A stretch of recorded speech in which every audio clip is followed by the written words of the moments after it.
Great numbers. What drove them?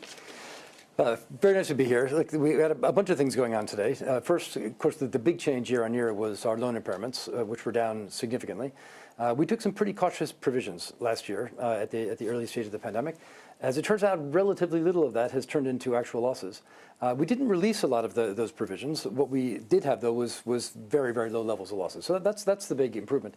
But each of our underlying business strategies is coming true. So we've got a big focus on our cross-border corporate business, has done very well.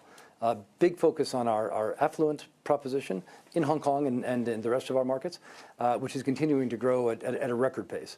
And we've had fantastic results in Hong Kong and in China. So despite the challenges of pandemic and the issues in Hong Kong in particular over the past year, we've turned in very good results. Those things all drove the gains. Of course, that's all offset by the one thing that we knew coming in, which was low interest rates.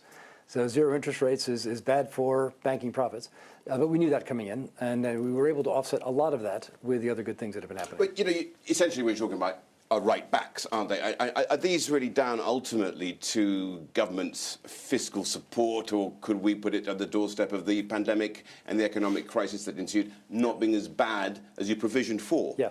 So we haven't had many right backs. So this is, I think, maybe the thing that is a little bit different about Standard Chartered versus some of the other banks. We didn't release material reserves. What we did have, though, was just no losses. Which is speaking to the very high credit quality of the portfolio. Now, is that helped a lot by the government support programs? Absolutely. It's also helped by low interest rates. So the low interest rates take away from our income, but obviously support our credit portfolio. Second quarter, many banks fantastically, but we look into the third quarter and many saying, well, it's not going to be quite as good, and it's not going to be as good as the previous quarter. Are you sensing that at the moment too? No, we feel pretty good about things. So we had a stellar first quarter. Things actually slowed down quite a bit in April, picked up in May, picked up some more in June.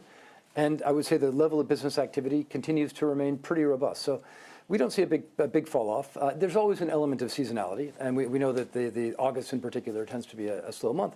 We'll see if that comes through this year. But generally, I think that the business momentum feels very good. How does the Delta variant play into this and your fears therein? We live in fear of what comes next.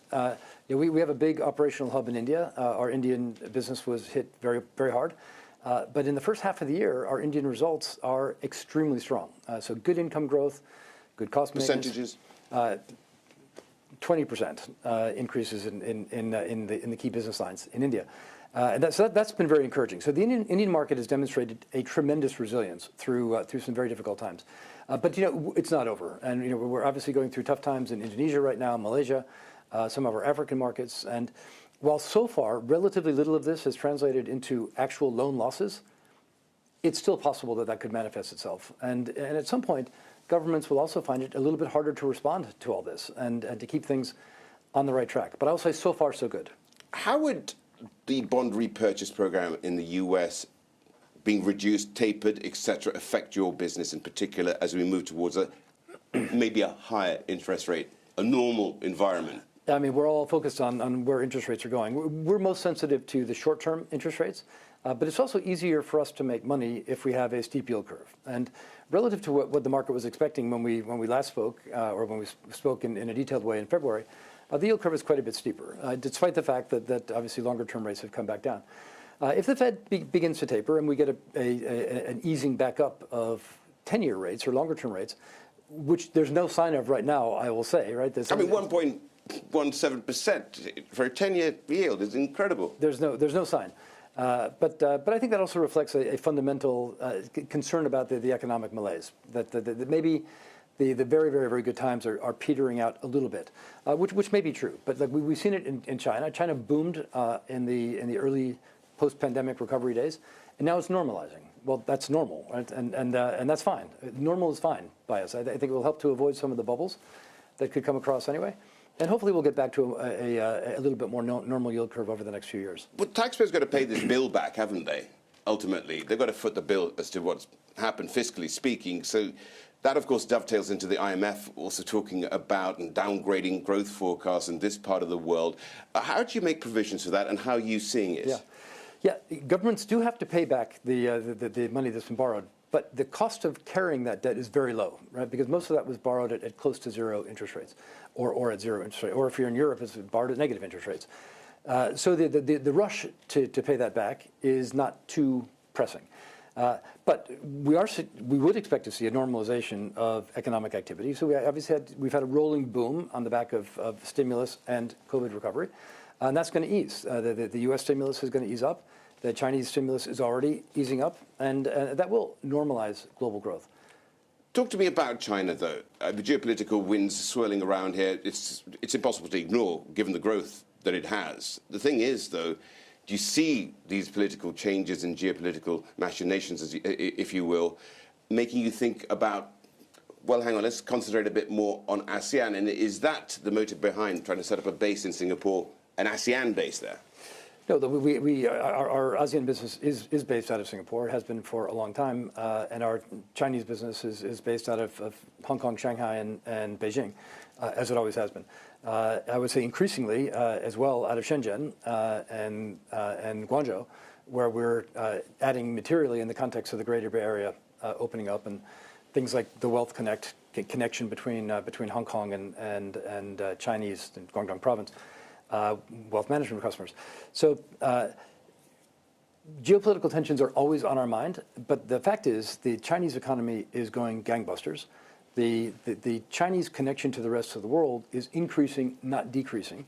The way that supply chains are reconfiguring within the markets that Standard Chartered serves play to all of our strengths. So as supply chains are reconfigured, not just by Western companies, but also by Chinese companies into ASEAN, into South Asia, in some cases into Africa, the opportunity for us to provide the financing, the associated risk management is very, very strong. That's a big reason for our record results in China in the first half of this year. What are you doing about staff retention? A place like Hong Kong, for instance, we've got a lot of these BNO passport holders who may well be leaving and fleeing. Are you seeing any evidence in that in your credit flows at all? And would you ever consider actually having a high street bank in the UK, for instance? Yeah, we're not seeing a material migration either of money or people. So, of course, I read the same stories that you do, that people are leaving. I think people have always left from time to time. People are also coming back in, because Hong Kong is the place to be if you want to participate in the Chinese capital markets. And obviously, in our case, we complement our Hong Kong business with our Shanghai business. They're almost the same operation these days, given the importance of the money flows back and forth. So Hong Kong is a thriving commercial center, and as part of the reason that I'm here, I was here for quite a bit in the fall as well, because this is the hub of the Chinese capital markets, and I don't think that's going to be. I don't think there's going to be any change anytime soon. And now, share buyback, dividend being reinstated, 3 cents a share, but looking at that, now some would say, isn't that money better spent on achieving your ESG targets? And where are you with your ESG targets as well? Yeah, so we're obviously very happy to restore the interim dividend. We paid a final dividend back in February. And we completed the stock buyback that we'd announced last year, and now we're announcing a new one, right? So this is all going in the right direction. We're also investing the most that we've ever invested, $1.9 billion of cash, into our core business. So we look at our investment program every year. It's increased by 2.5 times over the last 5 years. So we're investing very actively in our business. Part of the investment, of course, is making sure that we are completely compliant with our own ESG objectives, so sustainability broadly defined. And we've made a commitment to be net zero by 2050. Of course, 95% of our emissions are coming from our clients, so that means working very, very closely with our clients and providing them with the financial assistance they need to effect their own transitions to net zero. But we've also been, I think, a thought leader in a number of fronts. And what we've realized a long time ago is that the impact that we can have in the markets where we operate. So, for example, the impact of building a new solar power plant in India is about 7 times as impactful as building the same plant in Europe. Why? Because you're displacing really dirty fuel in India or in Ghana or in Sri Lanka, whereas in Europe you're probably replacing a much cleaner fuel. So we can have a much bigger impact with the $40 billion that we're providing in terms of financing for sustainable projects, largely skewed to renewables, but increasingly also to steel and cement and other heavy polluting industries. In addition to all that, providing some thought leadership, making a very clear commitment to net zero, What we said is that we will take our net zero transition plan and we'll put it to our shareholders for a vote next year, which I think is pretty cutting edge. 10 seconds. Another buyback coming up in the fall or autumn, as you.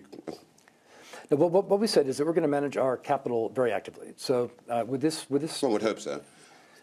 absolutely, and with this set of changes, or set of announcements that we made today with the interim and the buyback, we will be operating within our range. There's some accounting changes that are coming as well that are well flagged. That will have us operating within our range. We'll then have plenty of capital to continue to invest either organically or inorganically. So if we get some interesting acquisition opportunities along the way, we'll have the capital to do that. If it turns out that there's nothing out there for us to invest in, which would be a bit disappointing, then of course we could resume buybacks or increase the dividend.